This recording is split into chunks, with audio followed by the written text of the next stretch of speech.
بسم اللہ الرحمن الرحیم.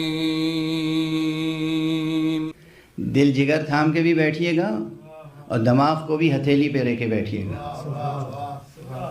جو ایک بار کوئی شے بنا دے وہ دوبارہ بنا سکتا ہے یا نہیں؟ بنا سکتا ہے. یہ دلیل اس نے خود قرآن میں اللہ نے دی ہے انسانوں کے بعث کے لیے، انسانوں کی قیامت میں دوبارہ زندگی کے لیے، کہ یہ کس بات پہ شک و شبہ کرتے ہیں. ارے ہم نے پہلے انہیں بنایا تو کیا دوبارہ نہیں بنا سکتے؟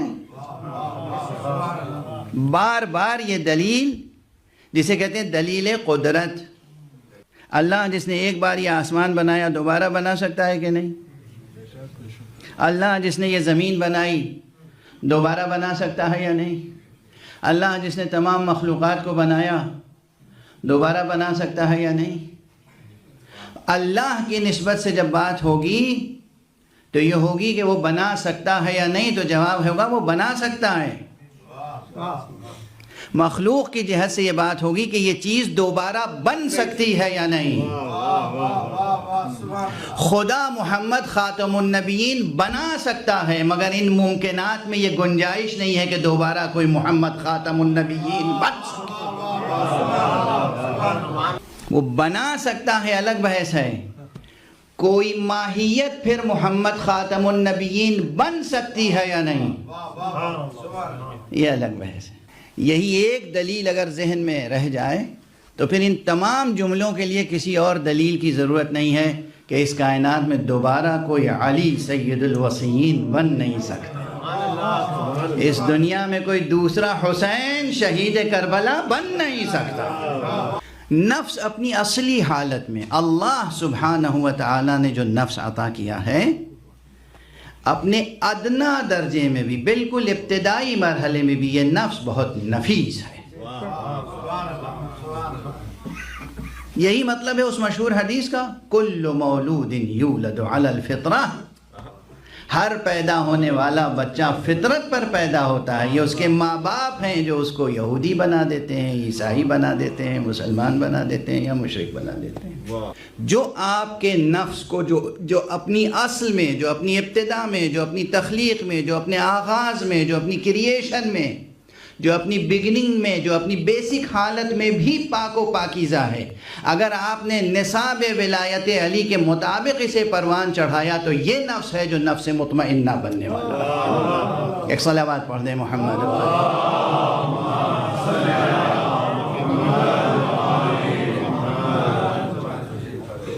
اور نفس مطمئنہ کے پھر عرض کرو، نفس مطمئنہ کے معنی یہ نہیں ہے کہ آپ علی ابن ابی طالب بن جائیں گے.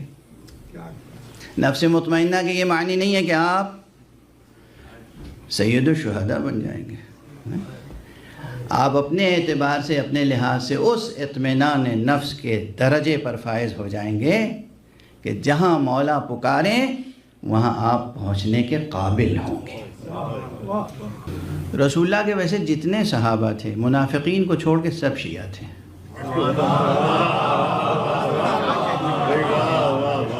ایک صلوات پڑھیے محمد.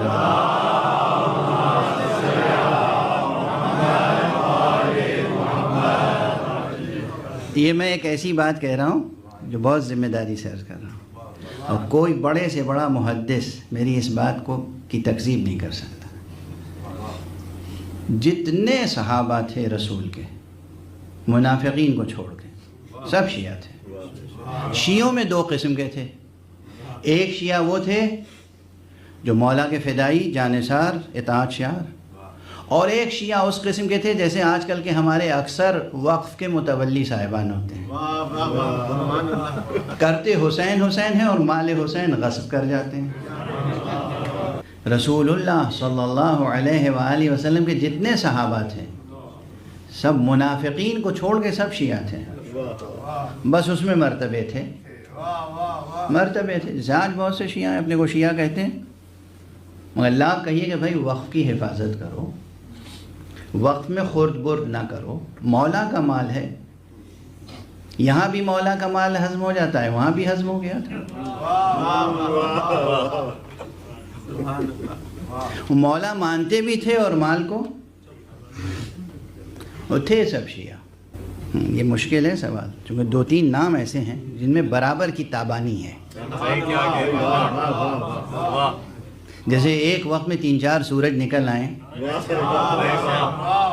تو آپ کیسے سمجھیں گے کہ کس میں زیادہ روشنی ہے کس میں کم روشنی ہے؟ سلمان، ابو ذر، مقداد، عمار یاسر، اویس قرنی، حذیفہ یمانی، ابو سعید خدری، جابر ابن عبداللہ انصاری. ایک سے ایک نام ہے. علی کے جانثار کم نہیں تھے صحابہ میں، لیکن ان سب میں ایک چیز مشترک تھی اور جو سب سے زیادہ نمایاں ہوئی تھی وہ جناب ابو ذر میں، وہ تھی سچائی، صداقت. نماز اس لیے واجب قرار دی گئی تاکہ امت مسلمہ اطاعت شعار مصطفیٰ بن سکے. یہ پیغمبر کی سیرت کا حصہ ہے نماز. پیغمبر نے نماز پڑھی تو ہم نماز پڑھتے ہیں. علی نے نماز پڑھی تو ہم نماز پڑھتے ہیں. اگر علی و پیغمبر نے نماز نہ پڑھی ہوتی تو یہ نماز واجب ہوتی آج؟ غور ہمارے آپ. اگر حضرت علی نے اور رسول اللہ نے نمازیں نہ پڑھی ہوتی تو یہ نماز واجب ہوتی آج؟ نہیں. اللہ بھی ایک صلاۃ ادا کرتا ہے لیکن وہ صلاۃ کچھ اور ہے. وہ تو بس وہی ہے، ان اللہ وملائکتہ یصلون علی النبی یا ایھا الذین آمنوا صلوا علیہ وسلموا تسلیما.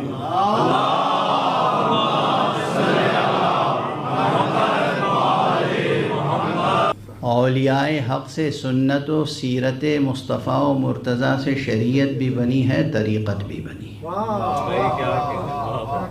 اور یہی شریعت و طریقت ہے جو حقیقت تک پہنچانے والی ہے. تو پورا جو نصاب ولایت علی ہے، جو اس نفس نفیس کو، عطاء ربانی کو پروان چڑھا کے نفس مطمئنہ کے درجے تک لے جانے والا ہے، اس درجے تک جہاں یہ براہ راست خطاب الہی کے لائق ہو سکے کہ یا ایتھا النفس المطمئنہ ارجعی الی ربک راضیۃ مرضیہ. اے نفس مطمئنہ پلٹا اپنے رب کی طرف اس کیفیت کے ساتھ، اس شان کے ساتھ، اس وقار کے ساتھ کہ تو اپنے رب سے راضی ہو، تیرا رب تجھ سے راضی ہے. روحانی بلندی سے کیسے پھسلتا ہے اور گرتا ہے انسان.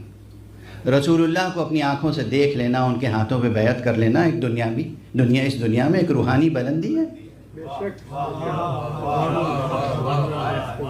رسول کو دیکھنا، زیارت کرنا، ایمان کی حالت میں زیارت کرنا، رسول کے ہاتھ پہ بیعت کرنا ایک ایمانی بلندی ہے. اس ایمانی بلندی پہ پہنچ کے کوئی گر جائے پستی کی طرف، اللہ اکبر، اللہ اکبر. ٹھیک ہے نا؟ اگر مثالیں دوں، میں خوب مثالیں دے سکتا ہوں. یعنی میں ایسا بیان آپ کے سامنے پیش کر سکتا ہوں کہ آپ بیٹھ کے داد نہیں دیں گے، کھڑے رہیں گے، بیٹھنے کا نام نہیں لیں گے، اور وہ کہیں گے جو کوئی سننا نہیں چاہتا ہے. اب بہت بڑی بحث کو سمیٹ کے عرض کر رہا ہوں. رسول اللہ نے روز اول بہت سے پیغامات دیے، عمل کرتے رہے، لیکن آخری وقت میں بھی اگر کوئی پیغام دیا اور اس پیغام پہ عمل نہ ہوا تو پھر اعمال سب کے انحطاط کا شکار ہو گیا.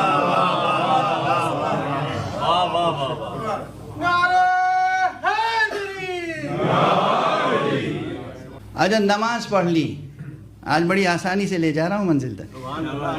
نماز پڑھ لی، مثلا فرض کیجئے کہ مکے میں نماز واجب ہوئی تھی اور جب مدینے پہنچے تو روزہ واجب ہوا، اس کے بعد پھر عمرہ واجب ہوا، حج واجب ہوا، جہاد واجب ہوا. جس منزل میں بھی آپ نے جانے کے بعد کہا کہ اب یہ سب تو مان لیا تھا، اب نہیں مانتے،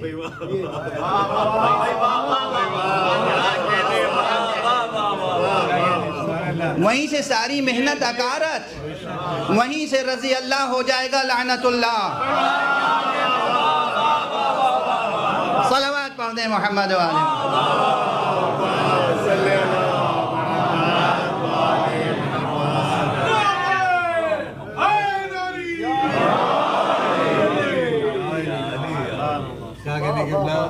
بہت اچھے، واہ سبحان اللہ سبحان اللہ. ہم ہیں اور خدا، ہم ہیں اور رسول.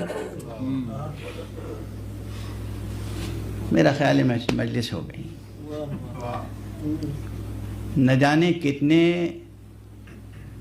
نام نہاد دانشوروں اور محققین کی عقلیں اور ذہانتیں آپ کی ولائی ذہانتوں پہ قربان کی جا سکتی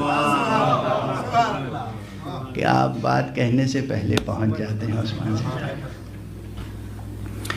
جب بھی کوئی علم حاصل ہو اس کے مطابق عمل کیجیے تو پھر پروردگار ترقی عطا فرماتا ہے. یہی نصاب ولایت ہے. مکے کے اس گھر سے لے کر جہاں دعوت ذو العشیرہ ہوئی تھی، غدیر خم کے اس میدان جہاں پیغمبر نے اپنی زندگی کا طویل ترین خطبہ ارشاد فرمایا. یہ مسلسل سفر ہے.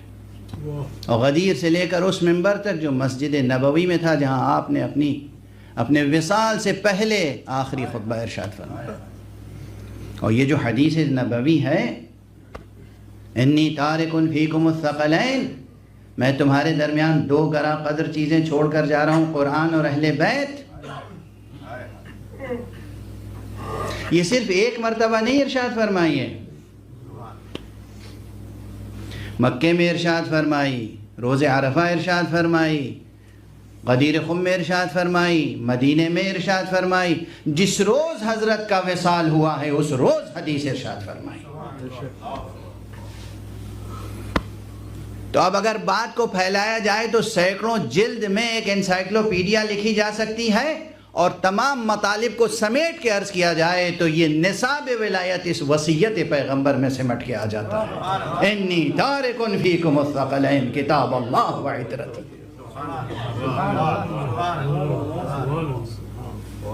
پھیلائیے، پوری انسائکلوپیڈیا وجود میں آ جائے گی. سمیٹ لیجئے، یہ فقرہ کافی، اور مطالب انشاءاللہ کل. بس اگر آپ کو اپنے نفس کی تربیت کرنی ہے تو ایک ہی نصاب ہے، ایک ہی ذریعہ ہے، ایک ہی وسیلہ ہے، اور وہ وسیلہ ہے ولایت امیر المومنین، ولایت علی ابن ابی طالب، ولایت نفس رسول، ولایت جگر گوشہ ابو طالب، ولایت جگر گوشہ فاطمہ بنت اسد، ولایت شہید کوفہ. بس گفتگو تمام. آج صبح سے کوفے میں ایک کوہرام برپا ہے. جب سے دو آوازیں بلند ہوئی ہیں نا، کل میں نے عرض کیا تھا، ایک شمشیر چمکی، خون آلود ہوئی، زہر میں بجھی ہوئی تلوار. جب فرق اقدس پہ پڑی تو ادھر علی نے کہا فزت ورب اللہ، اور ادھر آسمان کی بلندی سے یہ آواز، یہ ندا، یہ فریاد، یہ نوحہ بلند ہوا، تہدمت واللہ ارکان الہدی. ہدایت کے منارے ٹوٹ گئے، منار ہدایت منہدم ہو گیا. علی زخمی ہے. ہاں یہ تو بہت سامنے کی باتیں ہیں، یہ بہت سامنے کی باتیں ہیں، اس لیے اکثر عرض کرتا رہا ہوں، لیکن ہمیشہ عرض کرتا رہوں گا. علی جیسے بہادر اور شجاع کو شہید کرنے کے لیے کوئی اور امکان نہ تھا کہ اس کے علاوہ کہ انہیں نماز کی حالت میں شہید کیا جائے. ورنہ کسی میں جرأت تھی، کسی کو یہ مجال تھی کہ وہ میدان میں علی کے سامنے آ کر علی پہ ضرب لگا سکے. علی نے مختلف جنگوں میں زخم کھائے ہیں، اس سے انکار نہیں، مگر ایسا زخم کاری جو مولا کو ہم سے چھین لے، یہ بس ایک ہی حالت میں ممکن تھا کہ مسجد میں علی نماز میں مشغول ہو. چونکہ جب علی نماز میں مشغول ہوتے تھے تو پھر وہ دنیا و ما فیہا سے اپنی توجہ کو ہٹا کر صرف ایک ذات پہ توجہ کو مرکوز کرتے تھے، وہ تھا علی کا محبوب خدا۔ مسجد سے جب علی کی آواز بلند ہوئی فزت ورب الکعبہ، تو خانہ علی سے بھی آوازیں بلند ہوئی۔ کل میں عرض کر چکا ہوں، زینب پکار پکار کے رو رہی تھی، ام کلثوم کی صدائے گریہ بلند تھی، اور صرف زینب و ام کلثوم کی صدا بلند نہیں تھی، کوفے کا کوئی گھر ایسا نہیں تھا جہاں صف ماتم روشن نہ ہو گئی ہو، چونکہ یہ علی تھے، علی بلا تشبیہ۔ یہ لفظ بلا تشبیہ یاد رکھیے گا۔ ابھی ہم سے ایک شہید جدا ہوا، ابھی علی کی نسل سے، حسین کی ذریت سے ایک رہبر جدا ہوا۔ آپ کو اندازہ ہے ہم سب پہ کیا گزر رہی ہے؟ اور نیک نفس انسان کی پہچان سن کے جائیے گا۔ بظاہر وہ ایک قوم سے تعلق رکھتے تھے، ایک ملک کے سربراہ تھے، لیکن وہ اپنی نماز شب میں اور اپنی خلوتوں میں تمام دنیا کے لوگوں کے لیے دعا کرتے تھے، جس کی تاثیر یہ تھی کہ آج نہ جانے کتنے کافر ہیں بت پرست جو روئے ہیں ان کی شہادت پر، کتنے خود یہودی ہیں جو روئے ہیں ان کی شہادت پر، کتنے عیسائی ہیں جو روئے ہیں ان کی شہادت۔ میں روئے کا لفظ استعمال کر رہا ہوں، رونے کا لفظ استعمال کر رہا ہوں۔ کتنے مومنین ہیں جنہوں نے ان کو نہیں دیکھا تھا، قریب سے روئے ہیں۔ بہت سے مومنین آئے کہنے کہ آج احساس ہو رہا ہے جیسے ہم یتیم ہو گئے۔ ارے ہزاروں سال کے ہزاروں میل کا فاصلہ ہے، آپ نے کبھی انہیں دیکھا نہیں، آپ کا ان سے کوئی براہ راست رابطہ نہیں ہوا، یہ اچانک شہادت پہ احساس کیسے ہو رہا ہے کہ جیسے آپ کا کوئی سرپرست اٹھ گیا؟ اس لیے کہ اس کے سینے میں وہ دل تھا جو تمام انسانیت کے لیے دھڑکتا تھا۔ جب وہ دست دعا بلند کرتا تھا تو دنیا کے تمام مستضعفین کے لیے دعا کرتا تھا، وہ منصوبے تیار کرتا تھا تو تمام مستکبرین کے خلاف ہوتا تھا، لیکن مستضعفین کے حق میں ہوتا تھا۔ وہاں دین و مذہب و مسلک نہیں تھا۔ جب علی کی نسل کا، علی کے مکتب کا تربیت شدہ ایک رہبر ایسا ہوتا ہے تو جب علی کے فرق مبارک ضربت لگی ہوگی تو آپ سوچیں کہ پوری کائنات کس طرح خون کے آنسو روئی ہوگی۔ تصور کر، آپ کے لیے اس وقت یہ تصور کرنا بہت آسان ہے، بہت آسان ہے۔ ہر دل رو رہا تھا، ہر آنکھ اشک بار تھی، ہر سینہ فگار تھا، ہر ہاتھ سینہ کو بھی کر رہا تھا۔ ہائے کون اٹھ گیا؟ علی زخمی ہو گئے۔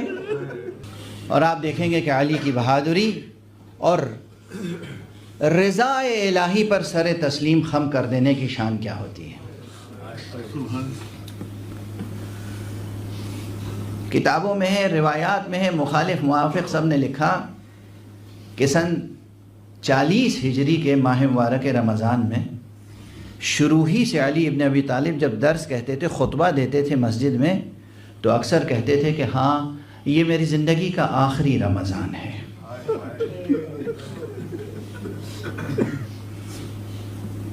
اصحاب کو دیکھتے تھے، کہتے تھے یہی وہ مہینہ ہے جس کا مجھ سے وعدہ کیا گیا، مجھ سے وعدہ کیا گیا ہے۔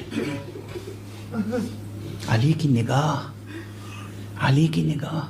ہم اور آپ باہر نکلتے ہیں، آسمان کی طرف دیکھتے ہیں، ہم آسمان کو دیکھ کے کتنے ہی بڑے ایسٹرونامر ہوں، کتنے ہی بڑے ایسٹرولوجر ہوں، کتنے ہی بڑے اسپیس سائنٹسٹ ہوں، آسمان کو دیکھ کے کیا کیا ہم طے کر سکتے ہیں اور کیا بتا سکتے ہیں۔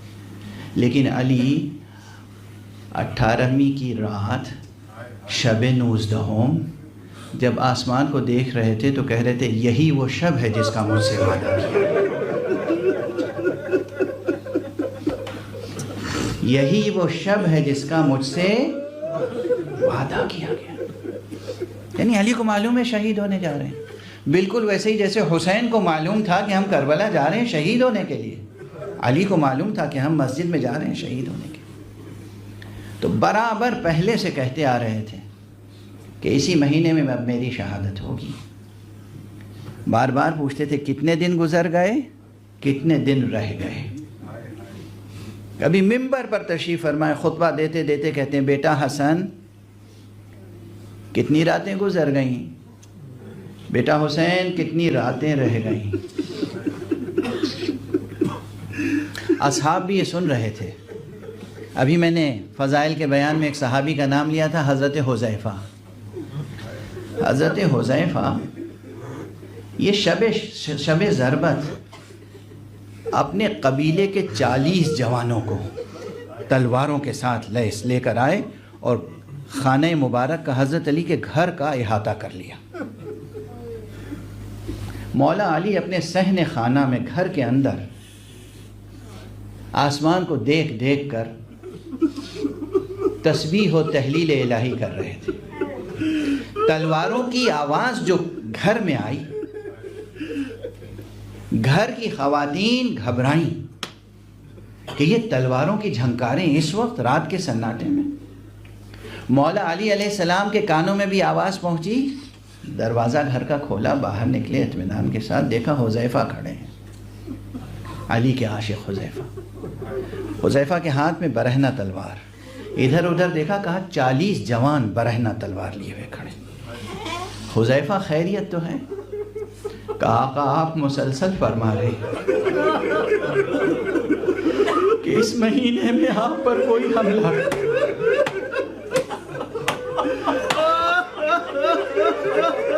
ہم اپنی جانیں نثار کرنے کے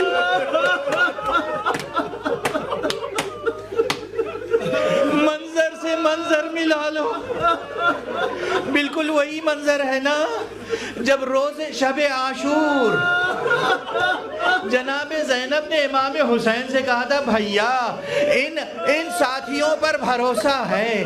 یہ جملہ حبیب ابن مظاہر کے کانوں تک پہنچا۔ حبیب ابن مظاہر تمام اصحاب کو لے کر آئے، در خیمہ پر امام حسین نکلے، دیکھا سب کی شمشیریں برہنہ ہیں، کہا خیریت تو ہے؟ کہا ارے بنت فاطمہ کو ہماری وفاداری کا یقین دلا دے۔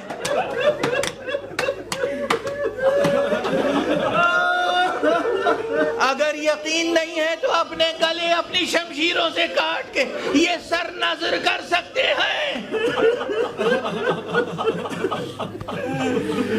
اصحاب و انصار کی وفاداری کا پیام زینب تک حسین نے پہنچایا، کہا جاؤ جاؤ ذکر خدا کرو، ابھی جنگ کا آغاز نہیں ہوا۔ یہی کیفیت علی ابن ابی طالب کی ہے۔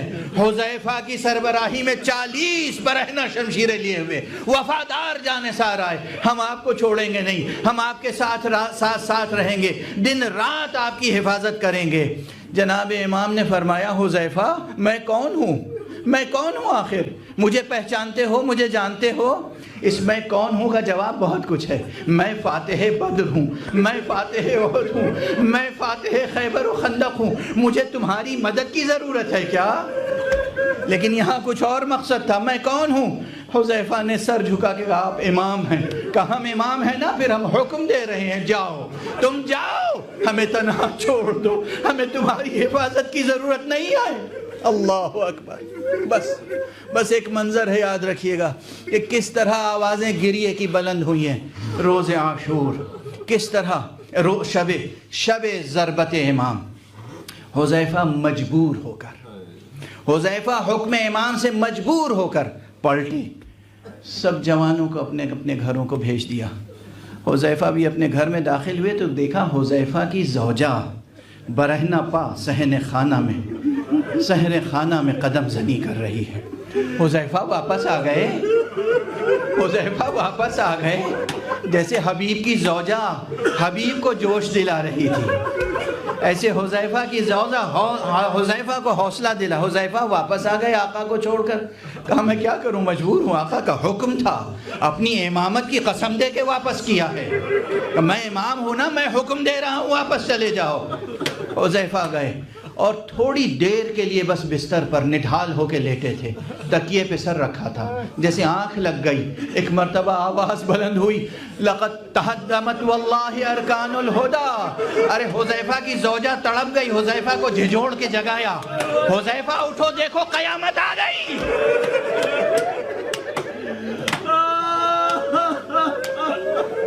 حذیفہ اٹھے، صحن خانہ میں دیکھا آسمان خون کے آنسو رو رہا ہے، آسمان سرخ ہے۔ گھر سے نکلے، دیکھا آواز بلند ہے، تہدمت واللہ ارکان الہدی، قتل امیر المؤمنین، قتل علی المرتضی۔ ارے علی مرتضی قتل کر دیے گئے۔ سینہ کو بھی کرتے ہوئے حذیفہ مسجد کی طرف آگے بڑھے، اور ادھر حذیفہ کی بیوی نے سر و سینہ پیٹنا شروع کیا۔ ادھر زینب رو رہی ہیں، ادھر حذیفہ کی بیوی اور اس جیسی نیک خواتین کا ایک گروہ در زینب تک بڑھا، اور جانے کے بعد مواسات، پرسا، تعزیت، ہائے بی بی ہم آپ کے غم میں شریک ہیں۔ بس یہاں منظر بدل جاتا ہے، ایک کوفہ ہے جہاں بیویاں زینب کو پرسا دے رہی ہے، ہائے ایک کربلا ہے جہاں خیموں میں آگ لگائی جا رہی ہے، جہاں کوئی پرسا دینے والا نہیں ہے، جہاں ننھی بچی سکینہ کو تماچے لگائے۔